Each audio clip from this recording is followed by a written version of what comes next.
Yung issue ninyo na sinasabi ninyo, betrayal of public trust, yung hindi pagpunta ni VP Sara, abandonment of duty ng bagyo ng Carina, punta na, paano yan naging grounds for impeachment?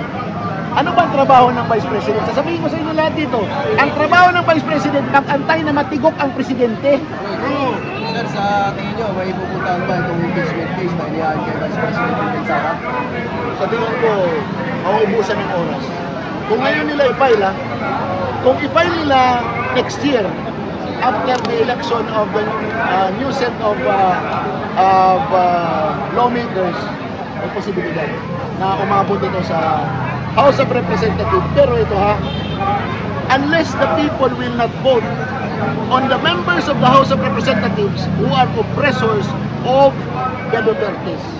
Kung hindi nyo iboboto ang mga oppressors ni Vice President Sara, walang impeachment na mangyayari kahit next year. Diba? Nasaan ang bola? Nasa atin.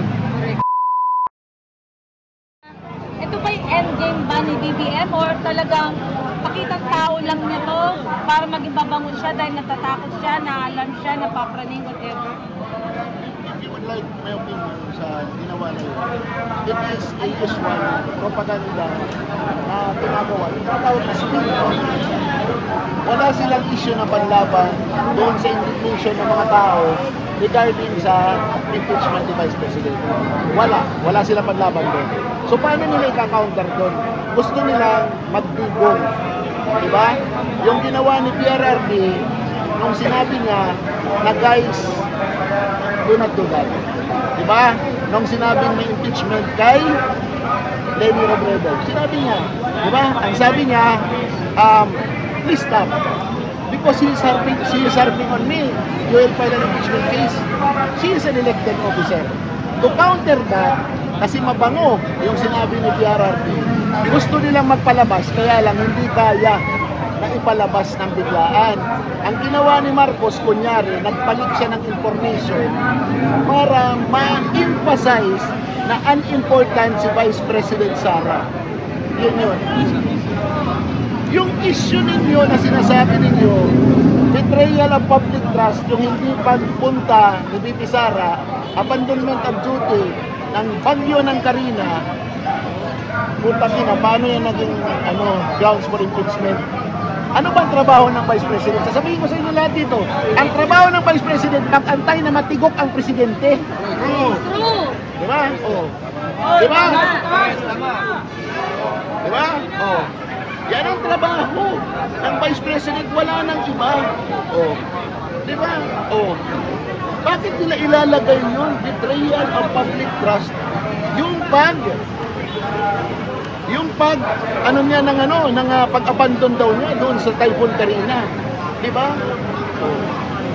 Hindi tama yun. Parang tanong ka? Sir, sa tingin nyo, may pupuntahan ba itong impeachment case na inihaan kay Vice President Sara? Sa tingin ko, mauubusan ng oras. Kung ngayon nila i-file, kung i-file nila next year, after the election of the new set of lawmakers, may posibilidad na umabot ito sa House of Representatives. Pero ito unless the people will not vote on the members of the House of Representatives who are oppressors of the Dutertes. Kung hindi nyo iboboto ang mga oppressors ni Vice President Sara, walang impeachment na mangyayari kahit next year.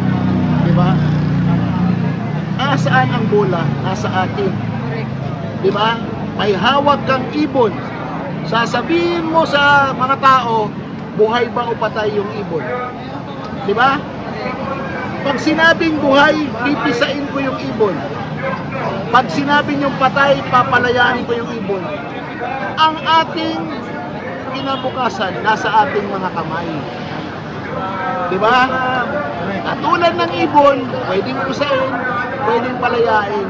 Kayo ang magbibigay ng destiny ng bansa natin. Let us stop electing members of the House of Representatives and members of the Senate who are corrupt and can easily be paid. Ito yung hindi nyo alam. They are asking for accountability. They are asking for accountability. Di ba? Transparency.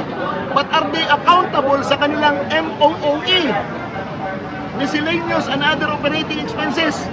Nagli-liquidate ba sila? Hindi. Dahil doon sa ipinasa na Resolution 10 ni Senator Ping Lacson.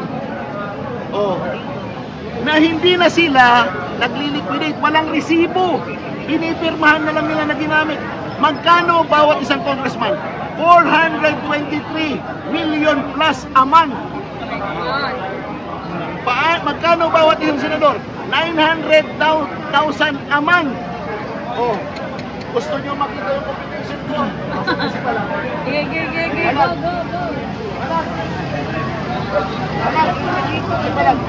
Yung cellphone ko isa. Andun yung computation ko. How much every congressman and every senator get every year. Di malapad. Guys, importante ito. Makinig kayo. Computation na to. Ito yung mga sinabi nung live niya. Sasabihin niya sa mga live natin. Tutok. Ito, revelation to ni Sir Mataraog. Yung mga naghahanap ng resibo dyan, ito na. Lalapagan kayo niyo. Ni classmate Mataraog. Classmate Mataraog. Share the live. At ang mga live streaming dito, share nyo na. Dahil ito, pinakita niya to sa live niya. Sasabihin niya ngayong araw na to. Kahit sa Friday ko. Mga Duterte. OFW, makinig kayo ha. Tutok na, pindot na. Detalyado. Sakit ako ng video, pre. Biel. Ito natin ha. Okay. Bawat isang congressman, 2002 pa ito na figures ha. 2002. 429,601.79,000 pesos per month. They are asking for accountability. Pinipirmahan lang nila ito. Walang resibo, walang audit sa COA. Bakit?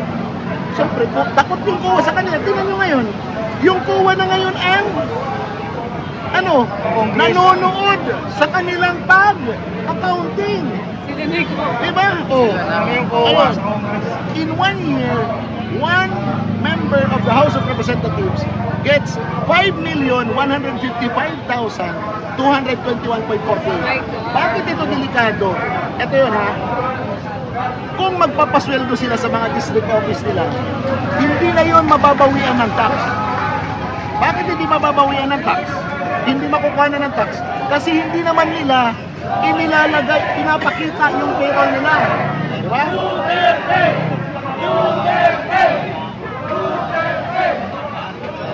Diba?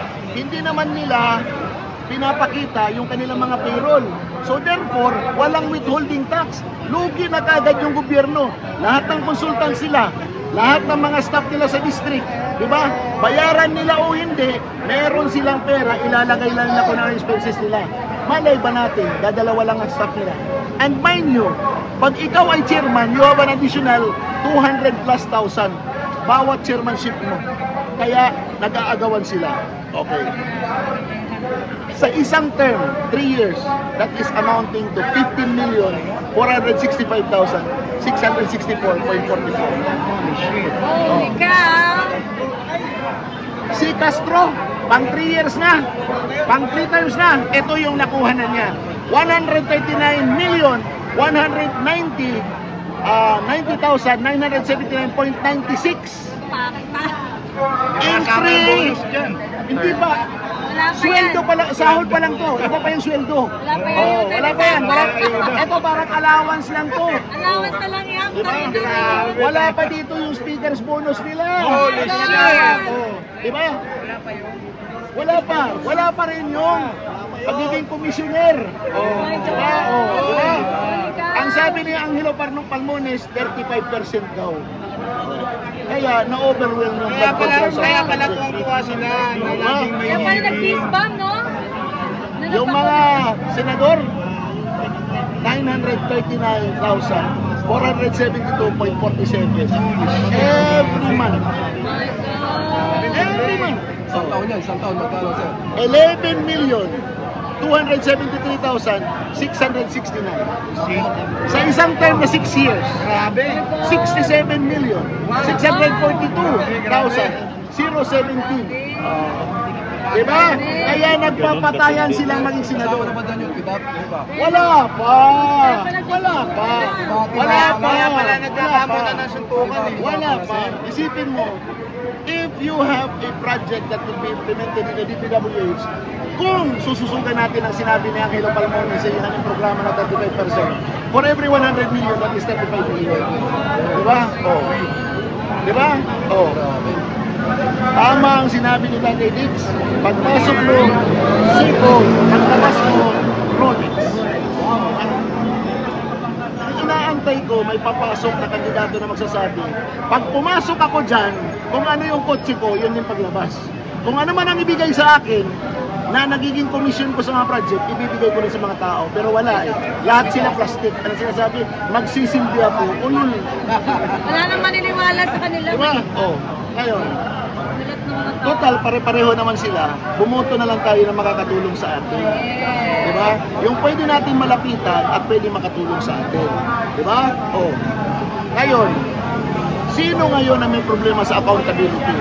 If we will ask that they will account for this, pwede ba? Yes. Anong basis natin? Di ba? Anong basis natin? Di ba? Article 6, Section 20 ng Legislative Department. Anong sinasabi? Every year, dapat ang COA nagpapublish ng report na audited sa bawat expenses ng bawat isang member ng House of Representatives at bawat isang member ng Senate. Nangyayari ba yon? Hindi. Bakit? Takot din yung COA. Dahil wala naman na naglulugulin. Diba? Pinipirmahan na lang nila. That is why I am here. Because of that. Diba?